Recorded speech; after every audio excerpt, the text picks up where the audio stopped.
a palestra. Está entrando, algumas pessoas estão entrando nesse momento, né, que é o combinado. Então, essa atividade, professor, agradeço a sua presença, ela marca um primeiro momento, né, como um desenvolvimento da parceria da Associação de Remanescentes do Quilombo do América, com o Festival Internacional de Cinema do Caeté.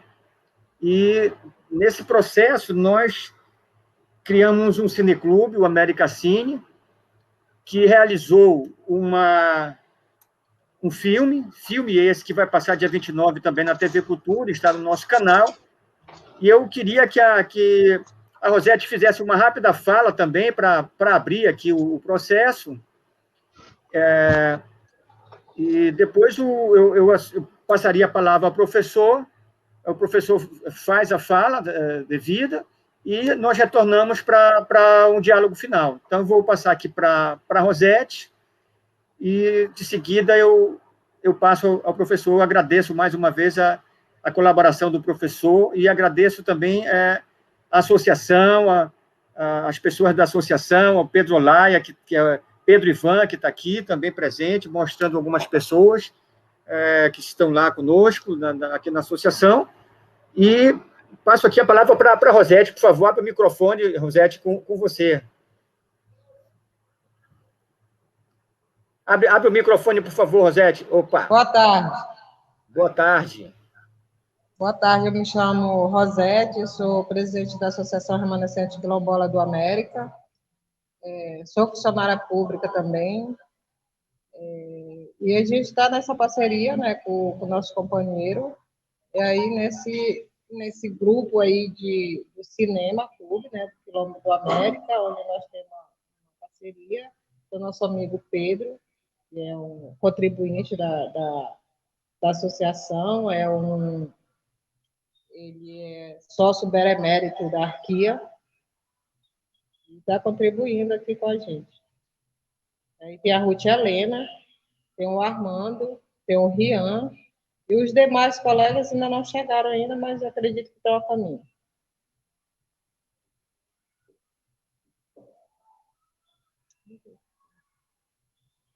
Rosete, na parte final, nós teremos um momento para um diálogo, não é? Mas considerando que a temática é o impacto da Covid nas populações quilombolas, e você, sendo uma profissional de saúde, agente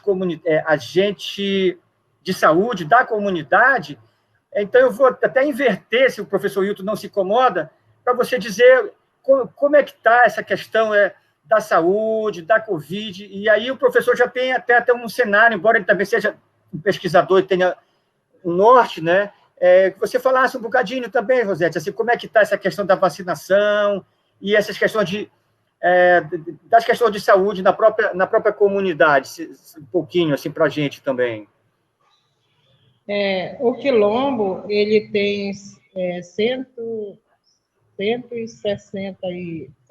famílias, são 500 moradores. A gente tem um índice muito grande de hipertensão e diabético no Quilombo. De 500 pessoas, eu tenho quase 50 hipertensos e diabéticos. Né? Os que procuram a unidade, tem muitos que a gente sabe que não procura, né?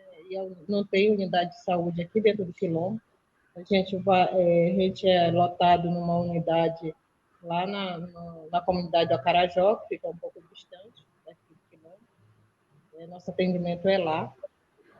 E com relação ao Covid, a gente teve, né, casos positivos de Covid no Quilombo.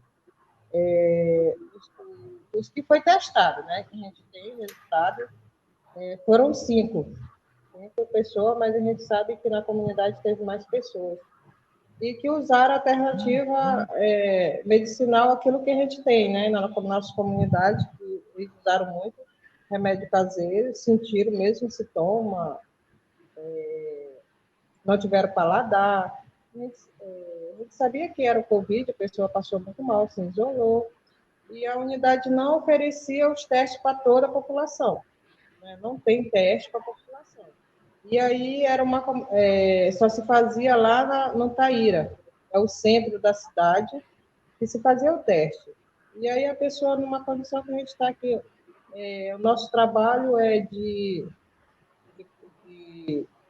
coleta de caranguejo e a roça, que a gente chama agricultura familiar.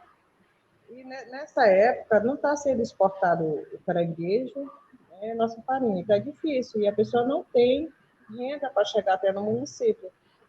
E para ir daqui até no município, que não tem ônibus, não entra ônibus dentro da nossa comunidade. Aí ele tem que pegar uma lotação ou mototáxi. E aí custa R$30 para ele ir, enfim. Aí esses R$30 já vai fazer falta no almoço, na janta. Porque está difícil. Hoje, a nossa produção, porque o coletor de caranguejo, ele vende uma cambada aqui dentro por R$10, R$7, enquanto lá na feira se compra 25 a 30. Então, quem ganha com isso é o atravessador. Ele vai todo dia, com maior dificuldade, tem que botar comida dentro de casa. E aí, esse povo também não estava comprando, estava no defesa do caranguejo. Foi pior, a nossa comunidade ficou numa situação bem ruim, e aí a gente teve apoio de parceiros, de amigos que doaram cesta, doaram kit de higiene, máscara,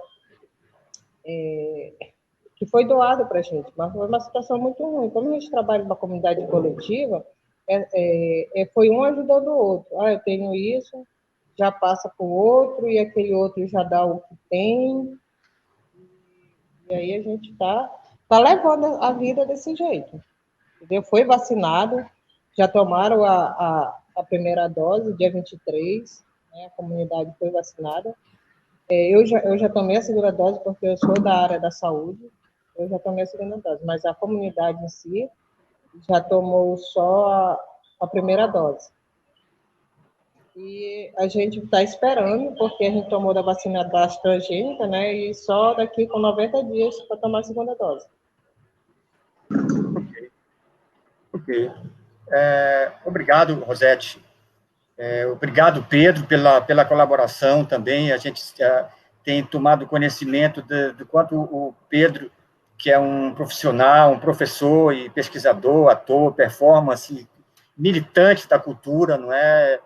Tem se empenhado e se dedicado ao projeto do Quilombo, de diversas formas. Muito obrigado, Pedro, pela tua presença, pelo apoio nas oficinas do festival, que a gente soube que foi fundamental. A Rosete esclareceu aqui o quanto você foi assim, um coringa, um as, né, para a oficina. Obrigado, Pedro, de coração, irmão.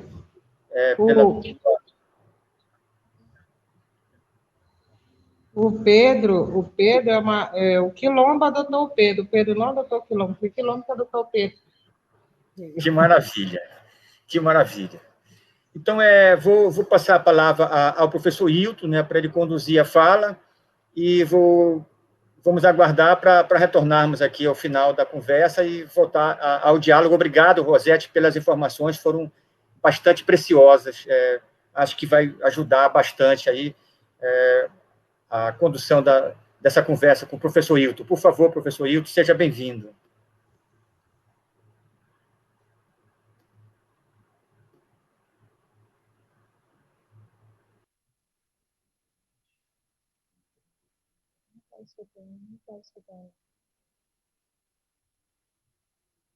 Está saindo seu áudio. A gente não está lhe escutando. Bom, boa tarde, pessoal. Desculpem aí esse contratempo. Eu tenho o maior prazer e grande honra de estar aqui conversando com vocês novamente. Eu acho que essa combinação entre arte, cultura, ciência, educação, ela é absolutamente fundamental para a gente conseguir construir uma sociedade mais justa e solidária e respeitosa dessa diversidade. Então, eu fico muito feliz de poder contribuir com os esforços que estão sendo feitos pelo Francisco Veil e as pessoas que têm trabalhado com ele diligentemente na tentativa de manter viva a chama da arte, do cinema, das realizações, e demonstrando o quanto que é importante essa interação entre os diversos campos do conhecimento, né? Nem só nem só de pão, nem só de ciência, nem só de educação ou de formação vive o homem, mas de todo esse conjunto, né, que nos compõe enquanto humanidade, e que é tão fundamental em todos os momentos, mesmo nos momentos de crise como esse que nós estamos passando. Então, agradeço muito o convite de vocês, agradeço a oportunidade de estar aqui e conversar um pouco sobre essa situação que a Rosete, a quem eu já tive o prazer de conhecer, de estar junto em outros eventos, né, em participar de outras atividades também, construir material junto. Então, nós temos aí nessa trajetória de luta com os colegas da UFOPA, com os colegas da Malungo, da CONAC, e todas as pessoas que têm se empenhado por garantir os direitos das populações quilombolas.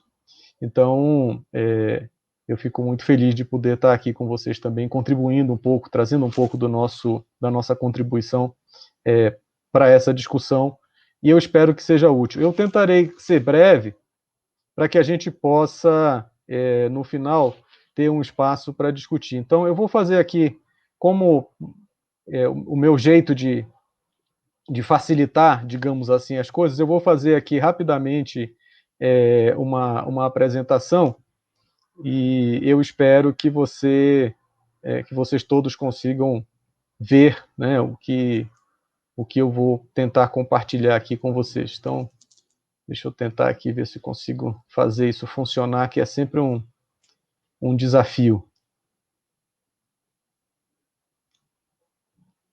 Então, vamos lá, compartilhar aqui a nossa tela.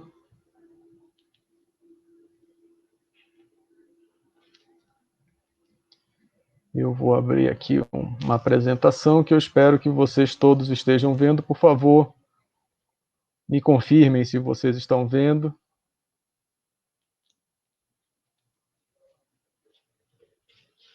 Estão conseguindo ver essa imagem aí, Francisco? Alô?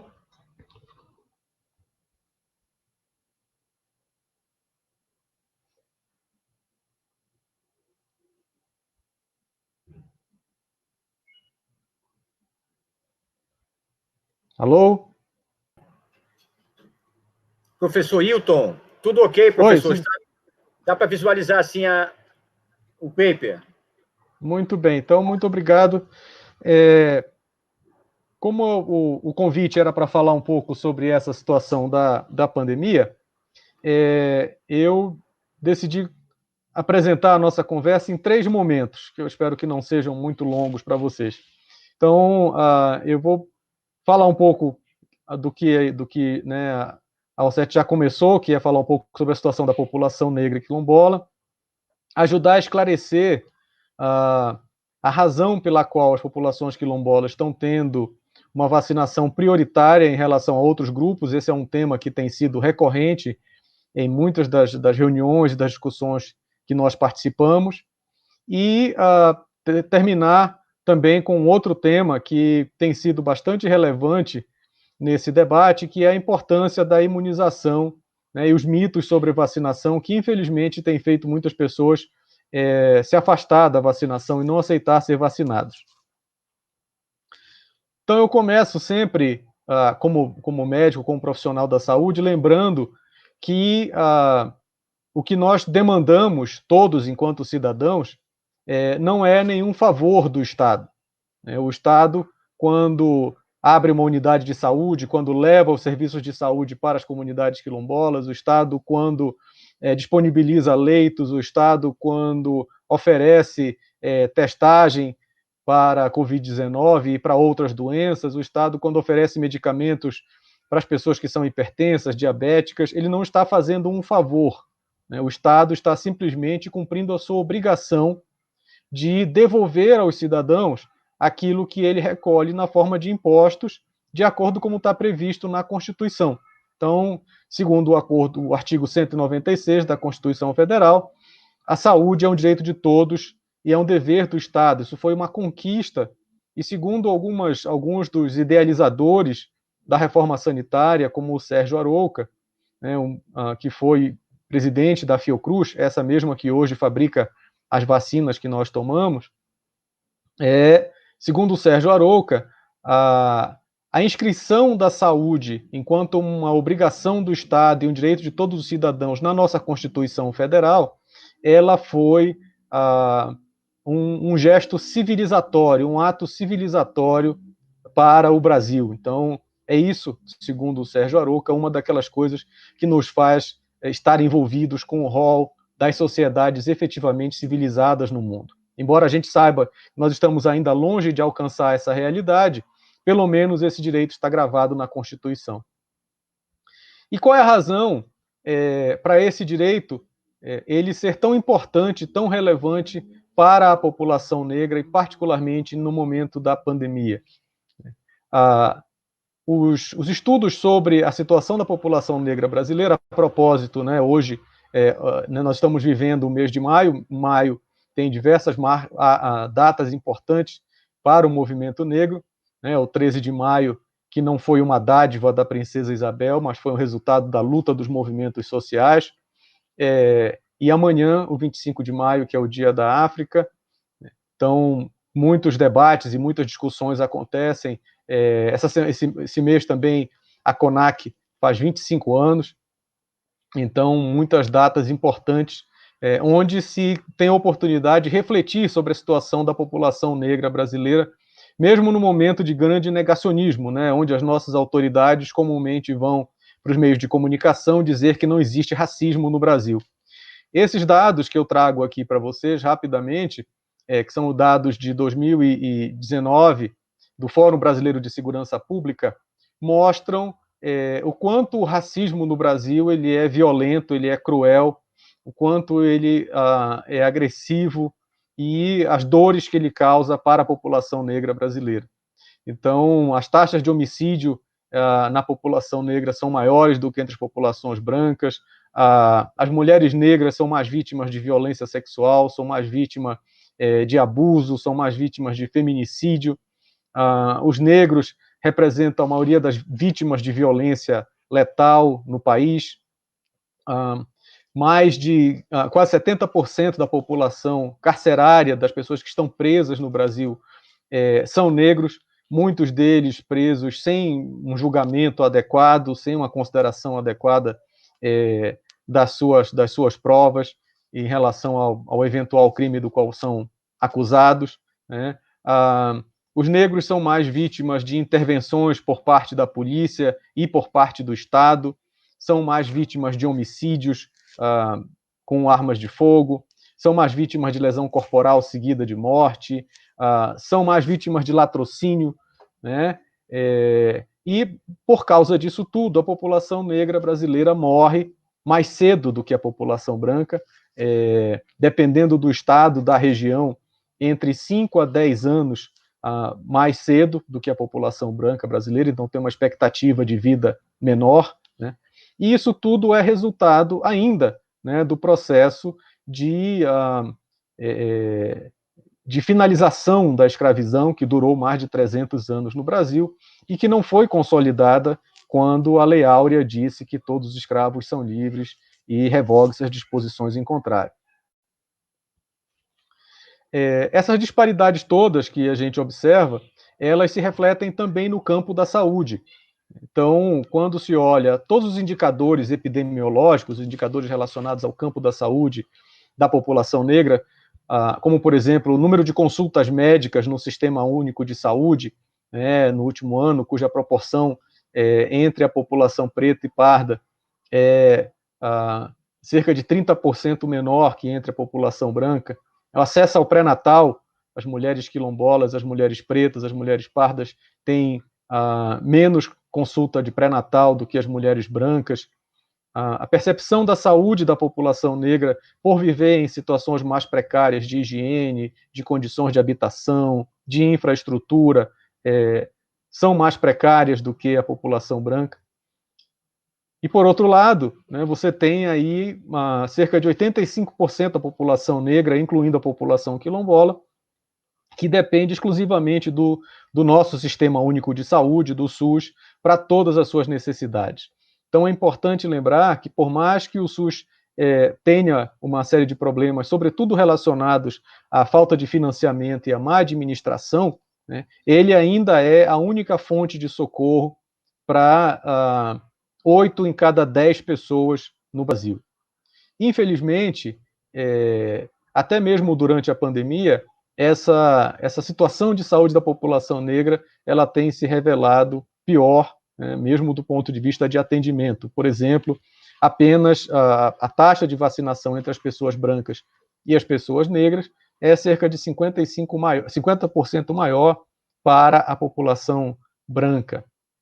Então, da mesma forma, quando você fala de hospitalizações, de internação e de morte, a população negra morre mais do que a população branca por Covid-19, embora a população negra tenha menos casos de internação, porque geralmente tem menos acesso ao hospital, uma vez que a maioria dos hospitais do Brasil são hospitais da rede privada de saúde. No caso do Pará, especificamente, o Pará é o estado com a maior taxa de mortalidade entre as populações quilombolas.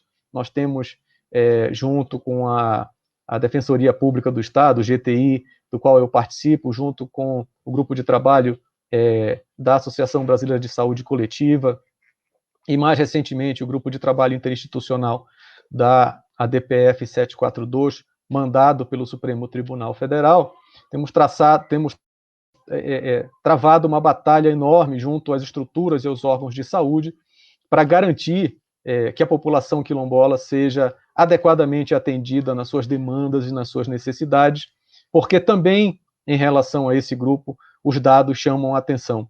Chamam a atenção, em primeiro lugar, porque não há registros oficiais sobre o número de mortos quilombolas no país. Por incrível que pareça, até dezembro, na verdade até janeiro de 2021, não havia nos documentos oficiais, nos registros oficiais do sistema de saúde, como você indicar que alguém era quilombola ou não. E mesmo o registro de saúde da população negra, as pessoas negras, sendo pretas ou pardas, que foram afetadas pela Covid-19, há uma subnotificação da ordem de 30%.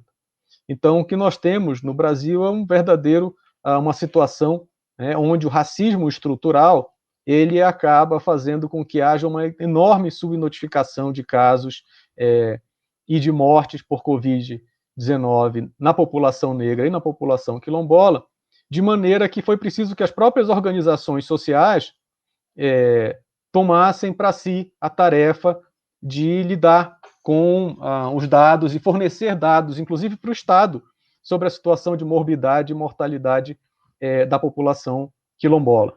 Então, no nosso estado do Pará, pioneiramente, a Malungo, junto com o Núcleo Sacaca, da Universidade Federal do Oeste do Pará, que eu e a Rosete já tivemos oportunidade, inclusive, de participar de um evento junto com eles, estamos aí no processo de organização de textos para serem discutidos sobre essa temática. Então, a partir de da organização dos próprios quilombolas, é que se começou a fazer esse levantamento semanal, já no começo da epidemia, em abril do ano passado, e esse tem sido um serviço essencial para que se conheça no Brasil e no estado do Pará as taxas de morbidade e mortalidade da população quilombola do nosso estado. Sem isso, não haveria, acreditem ou não, nenhuma informação oficial, nenhuma informação concreta sobre quantos quilombolas tiveram a Covid-19 e quantos vieram a óbito, porque, como já foi mencionado pela Rosete, a taxa de testagem é muito baixa e os sistemas não reconhecem, ou não reconheciam até muito recentemente essa população. Então, um dos grandes desafios ao longo desse processo de promoção de saúde durante a pandemia é dar visibilidade para a população negra e para a população quilombola e o seu impacto diferente ou diferencial no campo da saúde. Essa situação que a gente acabou de ver, que se reflete em piores indicadores em geral para a população negra, ela é resultado dessa desigualdade historicamente construída, que reservou para a população negra o lugar das classes sociais mais pobres e de condições mais precárias, e que são mais afetadas no caso das epidemias e das pandemias. Então, apesar da abolição oficial da escravatura, dos povos africanos e dos seus descendentes, ainda hoje persiste esse racismo silencioso, que está, inclusive, inscrito na Política Nacional de Saúde Integral da População Negra, que é um elemento fundamental de busca de direitos por esse grupo. Exatamente porque a persistência da situação, como nós já temos visto, ao longo de todas essas décadas, na verdade, vai causar, então, essa precocidade dos óbitos. Existem trabalhos já demonstrando isso, né? Altas taxas de mortalidade materna e infantil, como nós vimos, maior prevalência de doenças crônicas, e a Rossetti acabou de dar um exemplo aí, e os nossos trabalhos com diversas populações quilombolas do estado do Pará e de outros estados também demonstram isso, assim como a prevalência de doenças crônicas, que quando são somadas à Covid-19, acabam causando mais altas taxas de mortalidade e de morbidade entre essa população. Eu acabei de sair agora de uma reunião do grupo de trabalho interinstitucional da Defensoria Pública do Estado sobre as populações quilombolas, e é um dos grandes desafios que ainda permanece no nosso Estado, além da luta pela terra, né, que é muitas vezes violenta e mortal, é exatamente o fato de que as pessoas, as lideranças quilombolas, vivem eternamente ameaçadas de morte, ameaçadas de violência, por defender os seus direitos territoriais contra os eventuais invasores, dado o momento que nós passamos de mudanças e incertezas constantes em relação à legislação ambiental. Por tudo isso, é que foi criada, em 2009, a Política Nacional de Saúde Integral da População Negra. Então, essa política, entre outras coisas, ela garante que, a partir do reconhecimento do racismo estrutural existente no Brasil, é preciso que haja um conjunto de políticas voltadas especificamente para a população negra, no sentido de garantir que essa população tenha atenção integral à saúde, com equidade, ou seja, de maneira igual a todos os outros cidadãos brasileiros, e aqui igual de acordo com as suas necessidades, não é simplesmente igual porque está disponível, mas igual a partir das especificidades dessa população, de maneira integral, ou seja, né, em todos os seus níveis de necessidade, e de maneira universal, que atenda tanto às suas necessidades de prevenção, de promoção, de tratamento e de reabilitação. Infelizmente, nós ainda estamos longe dessa realidade, mas na medida em que as próprias sociedades, as próprias organizações da sociedade civil, como as organizações quilombolas, como a do América, por exemplo, se organizam para defender os seus direitos, a gente consegue chegar mais perto dessa realidade, e as lutas implementadas ao longo desse ano pela vacinação para todos têm sido um exemplo disso. Essa situação toda, que faz com que as populações negras em geral e a população quilombola em particular tenha direito garantido, tanto pela Constituição quanto pela Política Nacional de Saúde Integral da População Negra, a ter o seu lugar prioritário na vacinação, assim como é o caso da população indígena, assim como é o caso dos outros grupos vulneráveis, é exatamente por causa da existência do reconhecimento oficial pelo governo federal, inclusive, né, já desde 2006, da existência do racismo estrutural no Brasil. Esse racismo que faz com que a situação de mercado de trabalho, de emprego da população negra seja pior do que a população branca, a situação de distribuição de renda da população negra seja pior do que a população branca, a situação de educação, de representação política e de violência, como nós já vimos, infelizmente, continue sendo muito desfavorável para a população negra brasileira.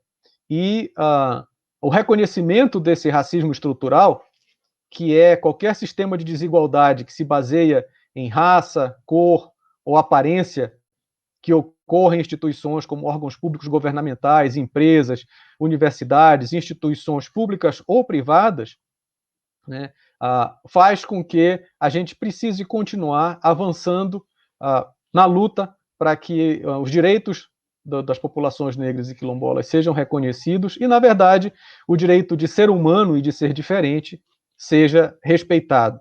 Então, todas as vezes que a vacina não chega no município, todas as vezes que os profissionais de saúde não reconhecem essa necessidade das especificidades. Todas as vezes que você não tem uma unidade de saúde específica para atender a população quilombola, como preconizado tanto na Política Nacional de Saúde Integral da População Negra, como na política da Estratégia de Saúde da Família Quilombola, tudo isso denota um racismo estrutural que precisa ser combatido cotidianamente.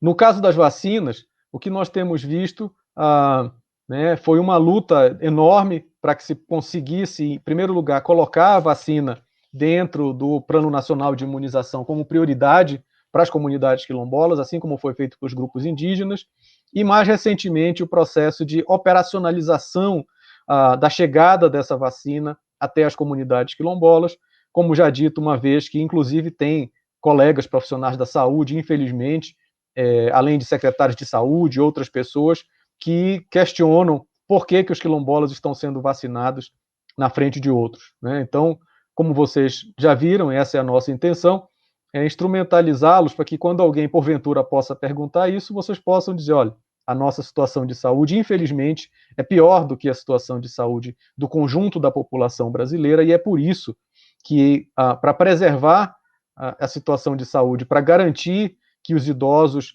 continuem a ser os depositários do conhecimento dessa população, para garantir a proteção do nosso meio ambiente, para garantir o respeito à nossa diversidade social, para garantir que os nossos direitos constitucionais sejam preservados, é que foi inscrito, né, no Plano Nacional de Imunização que as comunidades quilombolas têm prioridade ao acesso à vacina. E, para finalizar, eu queria conversar um pouco com vocês sobre a importância da imunização e os mitos sobre a vacinação. Isso se deve ao fato de que nós temos acompanhado muito de perto, em primeiro lugar, né, os desafios para fazer a vacina chegar até as comunidades. Em segundo lugar, para garantir que, uma vez que a vacina chegue até os municípios, ela seja corretamente aplicada nas comunidades. E, por incrível que pareça, um terceiro desafio que a gente tem enfrentado é o desafio de fazer com que as pessoas aceitem tomar a vacina.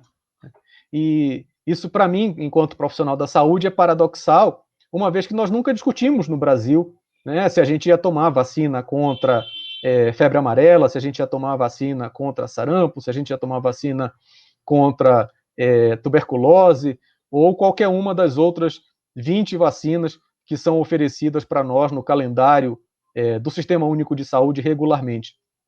A vacinação é um privilégio da sociedade brasileira, a maioria dos países do mundo não oferece vacinação gratuitamente como o Brasil oferece. Graças a essas vacinas, que já existem desde a década de 70, nós temos tanto uma elevada taxa de vacinação como uma reduzida taxa de mortalidade por doenças evitáveis no mundo, embora ainda menor do que a gente gostaria, muito mais por condições ambientais do que pela falta de vacinação. Mas agora, ao longo da pandemia, o que a gente tem verificado é um conjunto muito grande de campanhas de desinformação na mídia, nas mais variadas formas, sobre a vacinação, e é sobre isso, então, que eu gostaria de conversar com vocês agora, nesses últimos minutos. Em primeiro lugar, informar que, segundo o governo federal, todas as vacinas para as populações quilombolas, portanto, a essa altura, todos os quilombolas de todos os municípios do estado do Pará que têm grupos reconhecidos, já deveriam ter sido vacinados com pelo menos uma dose da vacina. Então, esse é um elemento importante para vocês terem em consideração. Então, quem porventura esteja nos ouvindo, que a sua comunidade ainda não foi vacinada com a primeira dose, você deve procurar a sua Secretaria de Saúde e perguntar por que a vacina ainda não chegou na nossa comunidade, uma vez que o estado do Pará, com certeza, já distribuiu essa vacina para a população quilombola, na verdade, desde março. Uma outra informação importante é que a vacina que vocês devem receber é a mesma vacina que está sendo aplicada na maioria dos profissionais de saúde, é a vacina da Oxford AstraZeneca, né, que é a vacina feita, pensada no laboratório inglês da Universidade de Oxford, e juntamente com a empresa britânica AstraZeneca, e produzida no Brasil pela Fundação Oswaldo Cruz. É essa vacina que vocês deveriam receber. Por quê? Porque essa vacina tem um intervalo entre a primeira e a segunda dose maior do que a Coronavac. Então, esse intervalo maior facilita do ponto de vista logístico, porque como as comunidades muitas vezes são distantes, o acesso é mais difícil, muitas vezes faltam profissionais de saúde para atender as suas necessidades, como já foi falado, não tem unidade de saúde dentro da comunidade e assim por diante.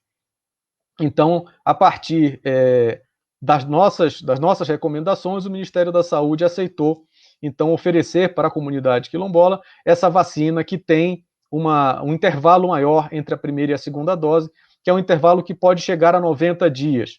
Né? Então, mais ou menos 3 meses é o intervalo entre a primeira e a segunda dose da vacina da Oxford AstraZeneca. Uma outra coisa que é importante de vocês saberem é que quem, porventura, tomou a primeira dose da Coronavac, algumas pessoas idosas, por exemplo, já foram vacinadas antes e tomaram a primeira dose da Coronavac, deve tomar a segunda dose também da Coronavac.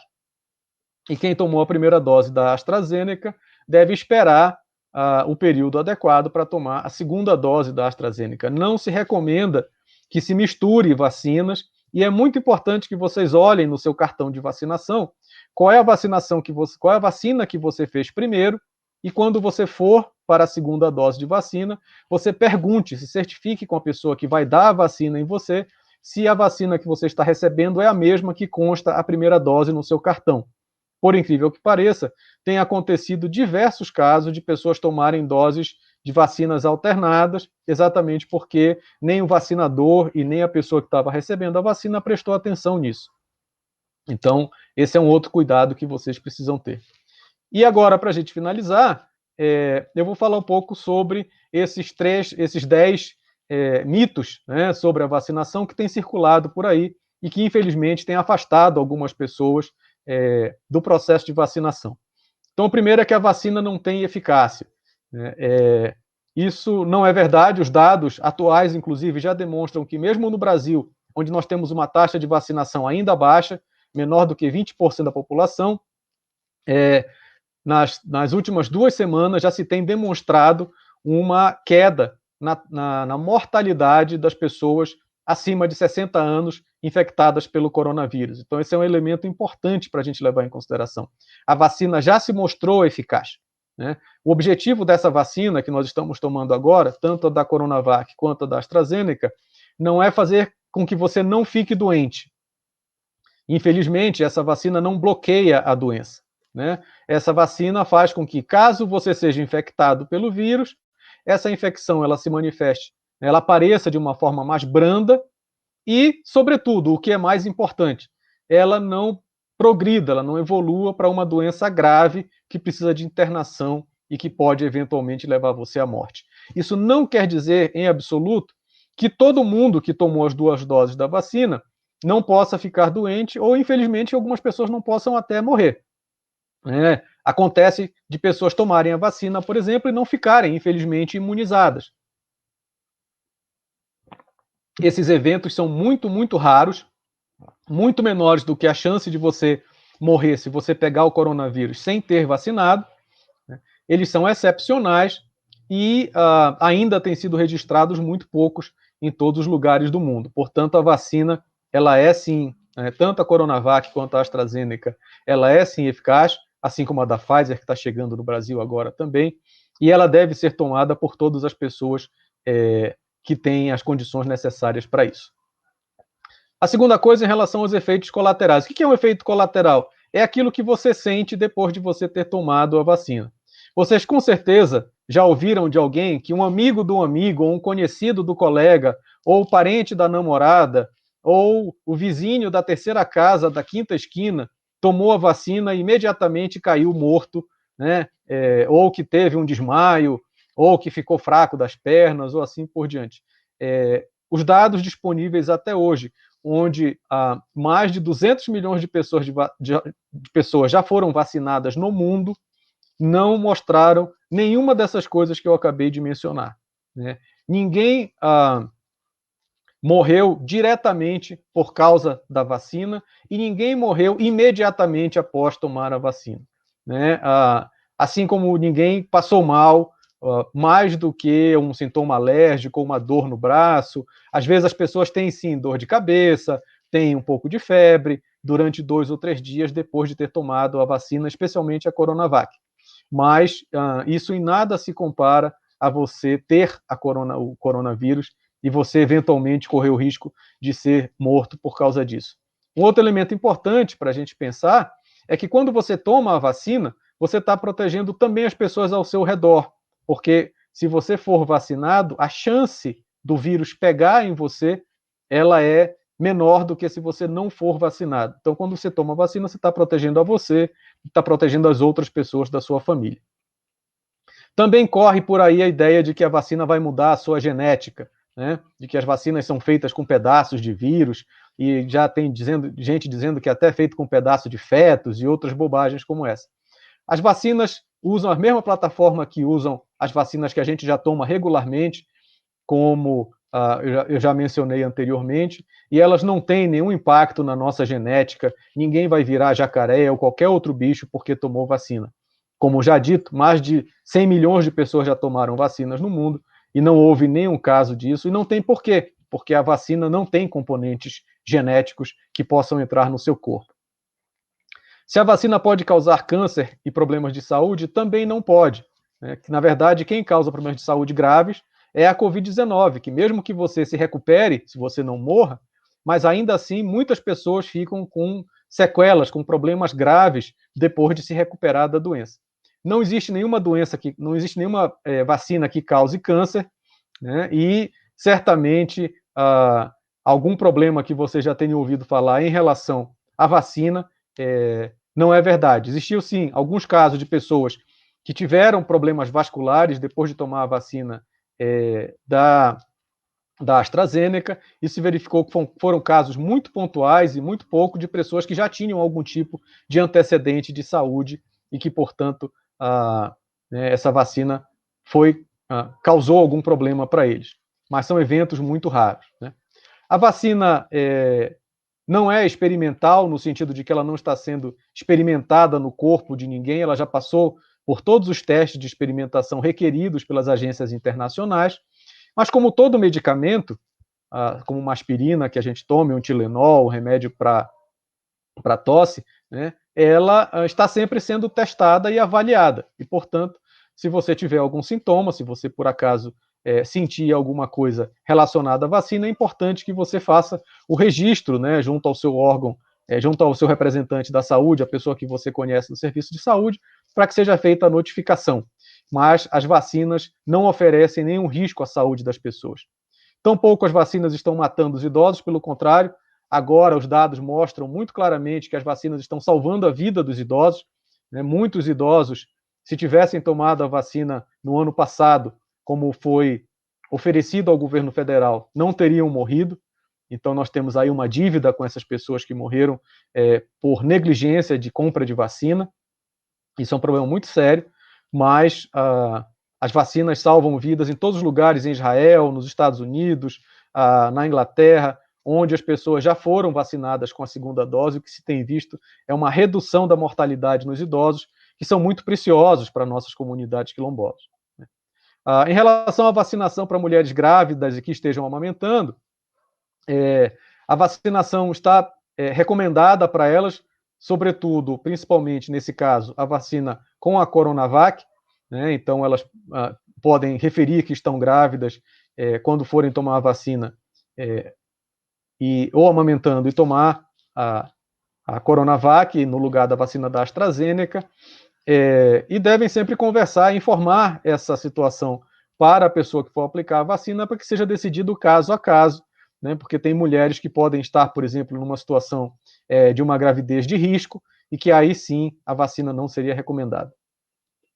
Muitas pessoas têm também, infelizmente, deixado de se vacinar por motivos religiosos, o que é lamentável, né? O próprio Papa já foi vacinado disse que tomaria vacina, os bispos da igreja evangélica das igrejas evangélicas estão sendo vacinados, portanto, a vacina não é coisa do capeta, pelo contrário, a vacina é uma coisa de Deus, né? A vacina foi dada para os homens por Deus para salvar a vida das pessoas, de todas as pessoas, independente da religião na qual elas acreditam.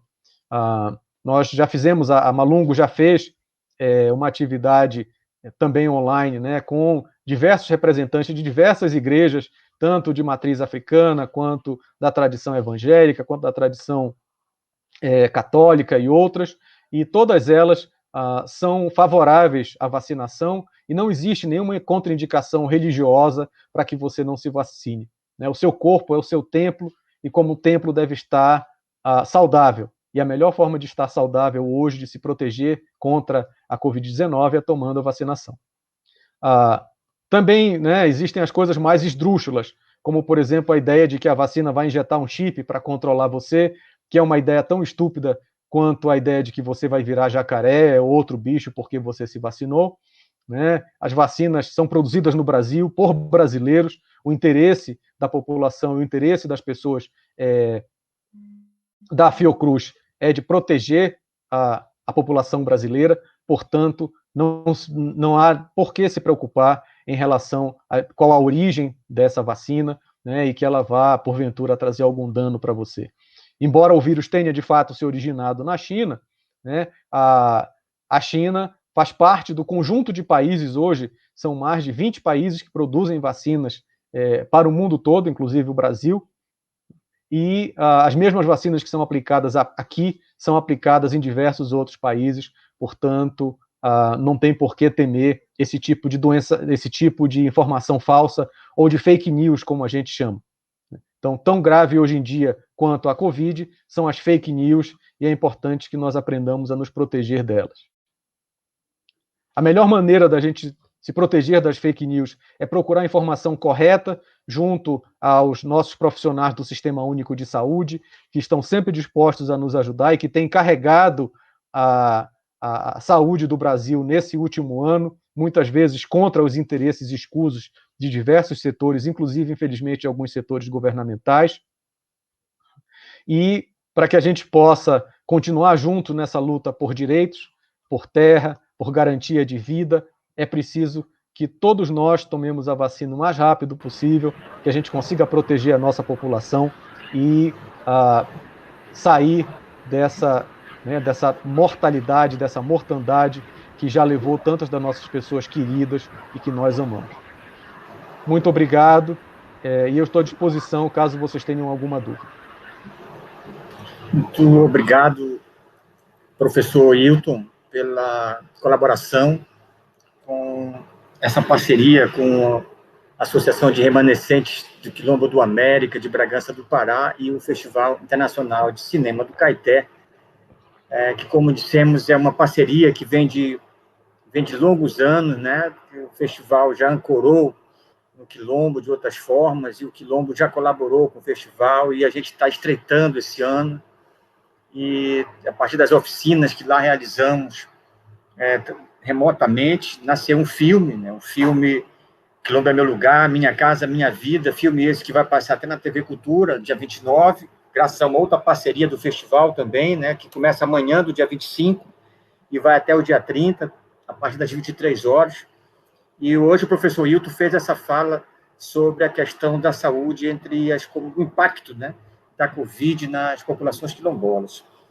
De início, a Rosete Araújo, presidente da Arquia, ela colaborou com a fala, né, da sua experiência de agente comunitária, e o professor Hilton falou agora, e temos aqui esse momento para mais demandas que queiram colocar, acrescentar, não é? Então, está aberto, portanto... Oi, professor. Eu quero tirar uma... não é nem para tirar uma dúvida, que eu já tenho mais ou menos como é a base. O senhor está me escutando? Sim. Então, aqui em Bragança, a gente luta muito pelo uma UBS aqui no Quilombo. E aí, o que é que o secretário fala para a gente, que ele é um médico? Ele disse, Rosete, vocês não têm direito a uma UBS, porque vocês são certificados, vocês não têm o título de terra. Então, isso não dá direito a vocês ter uma UBS. Aí eu disse, que absurdo. E aí, como foi travada uma briga entre o Quilombo e a prefeitura, porque a gente teve que colocar no Ministério Público, porque é violado os nossos direitos. E aí ele tomou uma raiva, né? Quando a gente passa para esse lado de cobrar nossos direitos, a gente chama enjoado, chama chato, chama um monte de coisa. E aí a alegação dele é essa, que não se faz, não pode, não vem recurso para o município porque nós não somos certificados ainda, nós só somos titulados. Olha, Rosete, esse é um dos grandes desafios que nós temos no Brasil, né? É exatamente a implementação das políticas públicas. Desde 88, da Constituição, que já está garantido o direito à terra das populações quilombolas e dos grupos indígenas, né? A Convenção Internacional, a Convenção 69 da OIT, assinada pelo Brasil, também garante esses direitos. A própria Fundação Palmares reconhece esses direitos e o Ministério da Saúde também reconhece esses direitos. Infelizmente, o que nós temos algumas vezes em relação aos gestores é uma incompreensão da legislação vigente, ou algumas vezes, como você mesmo mencionou, é aquilo que a gente acabou de falar, o racismo estrutural que faz com que o gestor não reconheça, né, a necessidade de um tratamento especial, de um tratamento específico para a população quilombola a partir dessa história que a gente acabou de ver, que impacta desproporcionalmente a população negra em relação a outros grupos. Então, muitas vezes, o que se tem feito é recorrer ao litígio, né? É ir, então, em busca do Ministério Público Federal, do Ministério Público Estadual. Agora, na DPF, nós estamos travando uma série de lutas pelo reconhecimento dos territórios quilombolas. Nós passamos por esse mesmo processo. Por exemplo, o governo federal só queria vacinar as comunidades que fossem tituladas, né, de acordo com a Fundação Palmares. E a própria CONAC se manifestou em relação a isso, dizendo que não, que todas as comunidades quilombolas, as autodeclaradas, conforme a Convenção 69 da OIT e conforme uma série de documentos, inclusive a Política Nacional de Saúde Integral da População Negra, têm direito a ter a vacinação. E então isso foi levado ao Supremo Tribunal Federal, o Supremo Tribunal Federal concordou com a CONAC de que todas as comunidades quilombolas auto-identificadas, independente da sua situação de titulação, têm direito a se vacinar.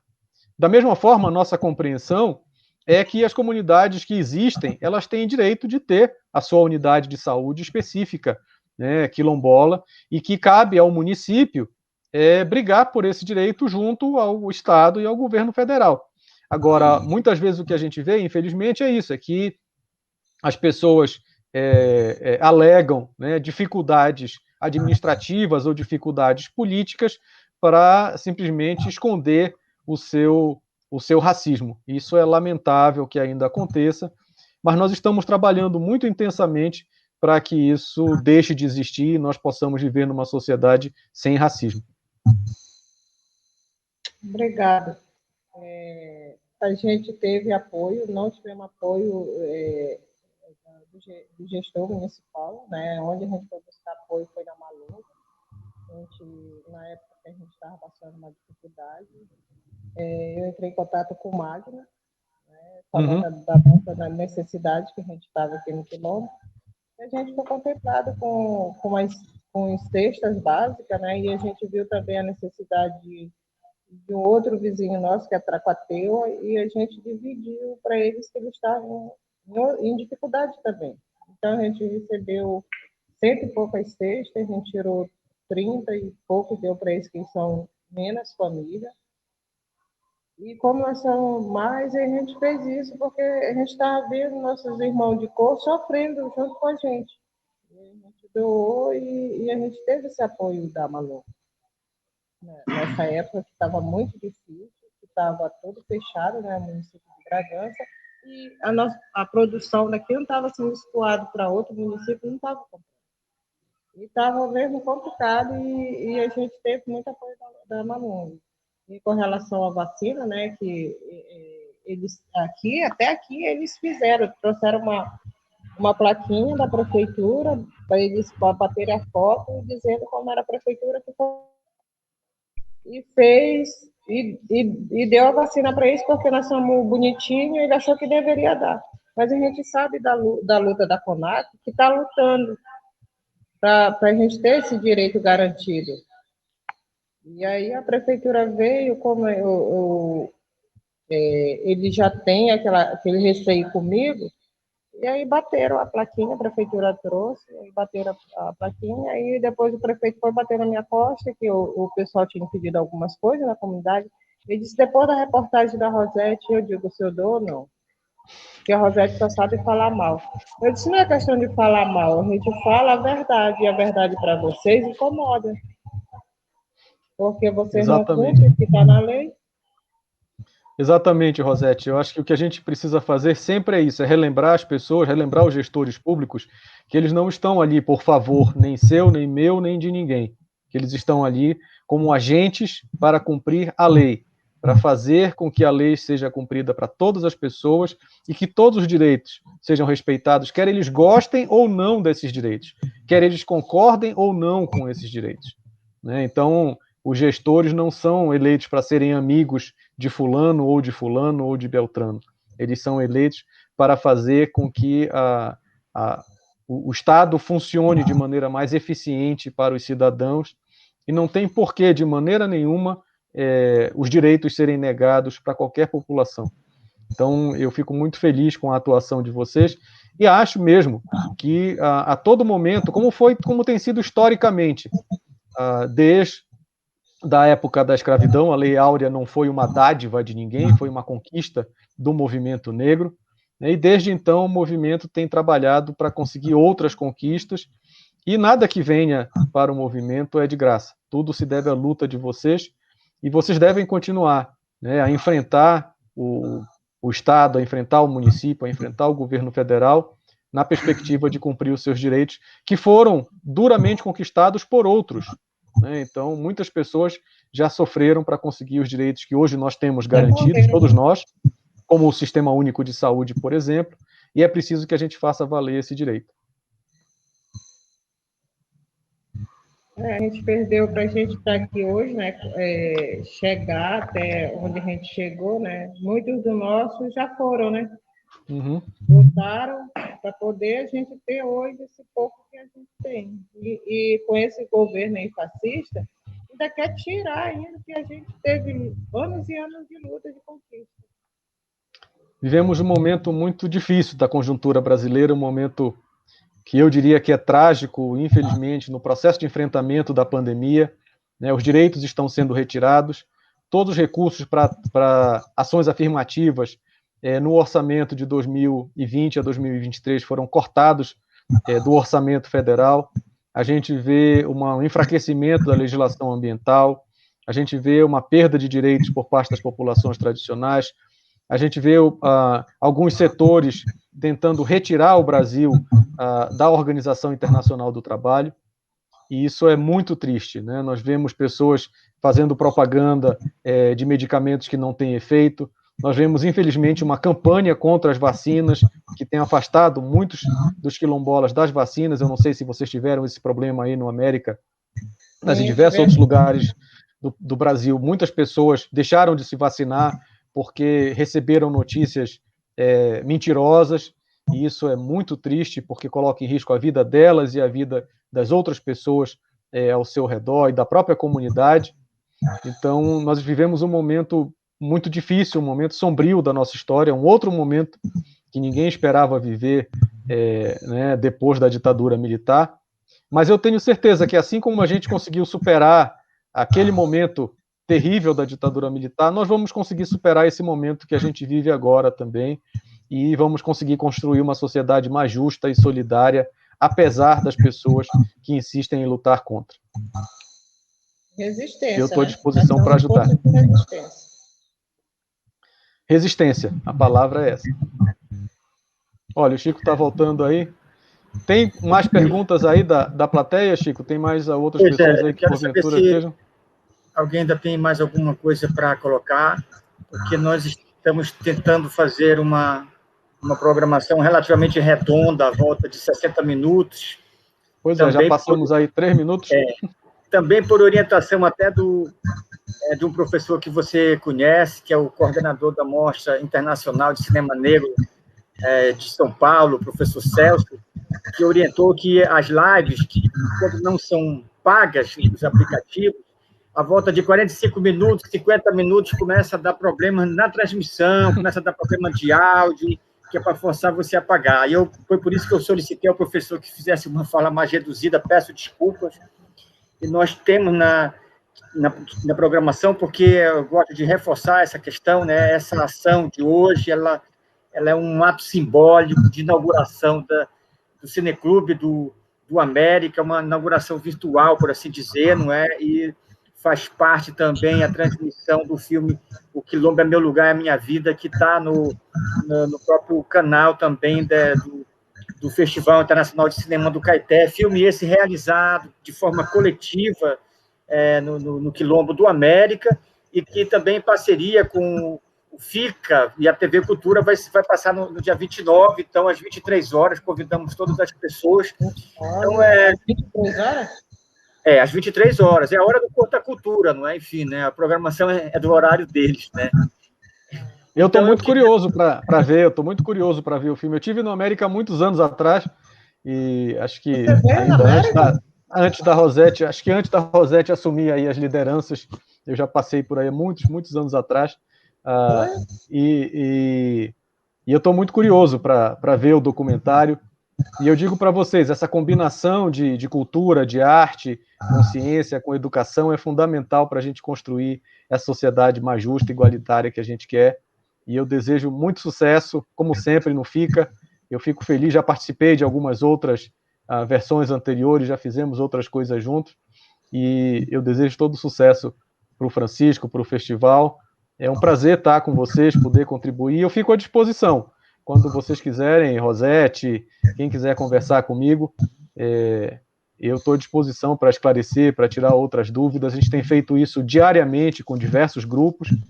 Então, desejo muito sucesso e estou sempre à disposição para colaborar com a população quilombola do nosso estado e trabalhar para que a gente consiga construir uma saúde de fato, né, enquanto direito de todos os cidadãos.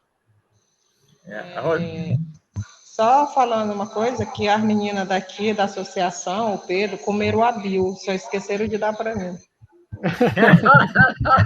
Ficaram todos tímidos. Estão todos tímidos aí. Foi, comeram a Bill. Antes de eu chegar do trabalho, eles estavam comendo a Bill. Saudade. Eu espero que a gente possa voltar a conviver novamente, a fazer os nossos trabalhos de campo, estar junto com vocês, estar junto com as comunidades, que é a melhor coisa que tem, ajudando nesse processo de produção de conhecimento, de tratamento das pessoas que precisam de acompanhamento de saúde, né? E eu sinto muita saudade de poder estar no campo, mas enquanto a gente não pode estar no campo, a gente contribui da melhor maneira possível.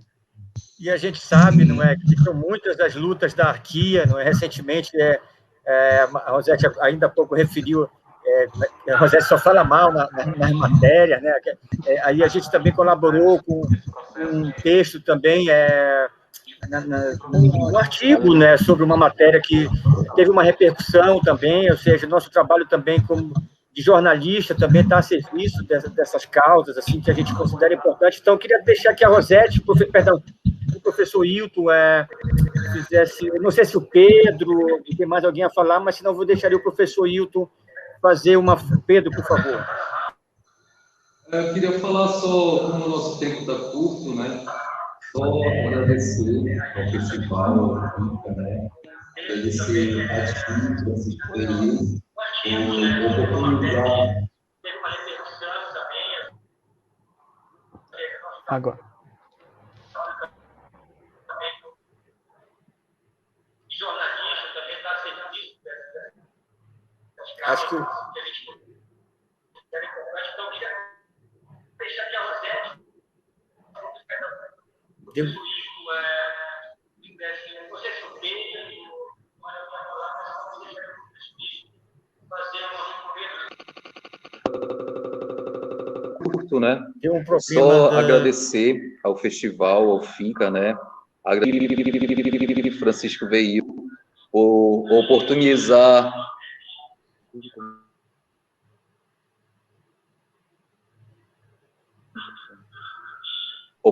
né? Mais uma vez, principalmente de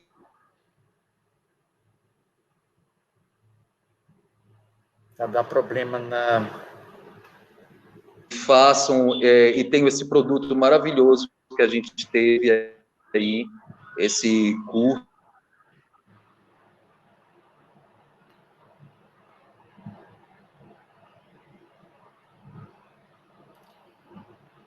Pedro, tu tens como reconectar o teu microfone, por favor, Pedro? Eu acho que o nosso mestre Celso Prudente estava certo. Deu mais de 1 hora, já começa a dar dificuldade no sistema. Então, da minha parte, enquanto o Pedro não reconecta, eu quero só me despedir de vocês, agradecer novamente o convite, dizer que estou à disposição sempre para ajudar Francisco, o FICA, o América, da melhor forma possível. Então, estamos à disposição. Um grande abraço para vocês. Ok. Então, nós queremos... obrigado, Pedro, obrigado, Nilza, obrigado a Rosete, obrigado, professor Hilton, as pessoas que estão participando desse momento, desse encontro, né, que colaboraram e que marca, portanto, o start do América Cine e a parceria do FICA com o Quilombo, né, que vai se estender, se Deus quiser, até o final do ano. O festival está com inscrições abertas, a gente tem outras coisas engatilhadas aí, o próprio Beto Amorim, que é o coordenador do Projeto Aluno Repórter, ele se comprometeu esse ano levar o projeto para o Quilombo, ou seja, significa formação no campo do audiovisual, do jornalismo, do radialismo, entra na própria comunidade, é um projeto bastante vitorioso e premiado. Então, a gente também fica feliz, né, por poder abraçar essa causa, dessa forma que o professor Hilton também sempre abraçou.